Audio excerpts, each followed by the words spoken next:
Assalomu alaykum qadrli obunachilar. Men navbatdagi obyektimizda yana 3 fazalik elektr hisoblovchi o'rnatyapmiz. Toka transformatori bilan. Hozir kabellarimiz uchun nakanichlar bosib oldik.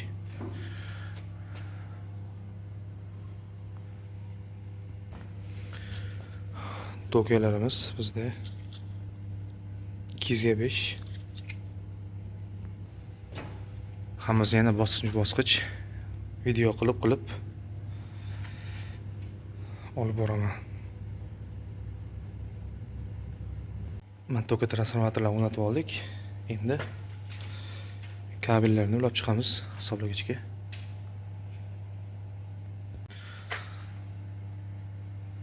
Birinchi tokamiz ulanib bo'lindi. Endi ikkinchisiga navbat. Toka transformatorlari ham ulab oldik.